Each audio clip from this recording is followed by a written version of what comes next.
विधानसभेत प्रश्न लावण्यासाठी नेत्यांच्या एजंटकडून पैशांचा व्यवहार होत असल्याचा खळबळजनक आरोप आमदार डॉक्टर परिणय फुके यांनी केला आहे।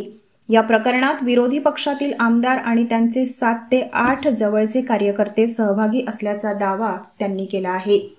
ही संपूर्ण बाब गंभीर असून सखोल चौकशी व्हावी अशी मागणी त्यांनी केली आहे। या संदर्भात प्राप्त झालेली ऑडिओ क्लिप मुख्यमंत्र्यांकडे सोपवण्यात आली असून तिची फॉरेन्सिक तपासणी झाल्यानंतर पुढील पोलीस कारवाई केली जाईल असेही फुके यांनी स्पष्ट केले। गडचिरोली जिल्ह्यातील 100 ते 150 राईस मिल्सपैकी निवडक 7 राईस मिल्सची नावे या प्रकरणात समोर येत आहेत। विशेष म्हणजे 2 दिवसांपूर्वीच एका राईस मिल कार्यालयातील एजंटकडून पैशांची मागणी झाल्याचा आरोपही फुके यांनी केला आहे।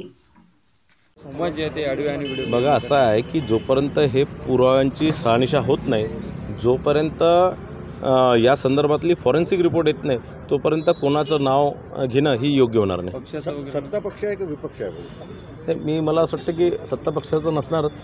ओके, संवाद वगैरे काय झालेला आहे नेमकं? नाही, त्यात धमक्या देण्याचं काम त्यांनी केलेलं आहे की तुमचे लक्षवेधी लागल्यावर तुम्हाला कसं तुम्ही अडचणीत येणार, तुम्हाला कसं तुम्ही हे केलं, पैशाची त्यात मागणी केलेली आहे।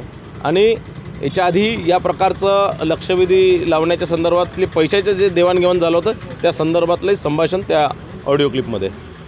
जनतेचं प्रश्न मांडण्याचं व्यासपीठ असं जे आहे ते विधान परिषद किंवा विधानसभेला फार होतं, अशा पद्धतीने पैशाची मागणी कितपत योग्य आहे तुमचं काय? नाही, हे तर एकदम चुकीचं आहे। आम्हाला जनतेमधनं जे विधानसभेच्या आमदारांना निवडून देतो की आम्ही विधान परिषदमध्ये जे आम्हाला जनतेच्या आशीर्वादाने आम्ही येतो, हे आम्हाला जनतेची सेवा करण्याकरता आम्ही इथे आलेलो आहे, महाराष्ट्राची सेवा करण्याकरता आलेलो आहे, गोरगरिबांची शेतकऱ्यांची सेवा करण्याकरता आलेलो आहे। आणि कुठेतरी हे जे सगळे आयुध आहे, जे अधिकार आम्हाला मिळाला आहे, त्याचा कुठेतरी गैरवापर करून लोकांना ब्लॅकमेलिंग करण्याचं काम प्रकार सुरू आहे।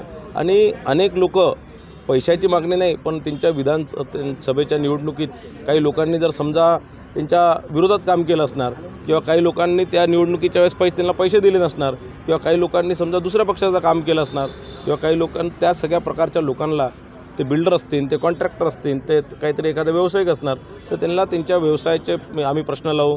त्यांना तुम्ही कॉन्ट्रॅक्टर आहे तर आम्ही तुम्हाला संबंधित अधिकाऱ्यांकडे, संबंधित मंत्र्याकडे तक्रार करू, LAQ करू, या संदर्भातल्या धमक्या देण्याचं काम सुरू आहे। निश्चितही हेही कुठेतरी रोखलं गेलं पाहिजे।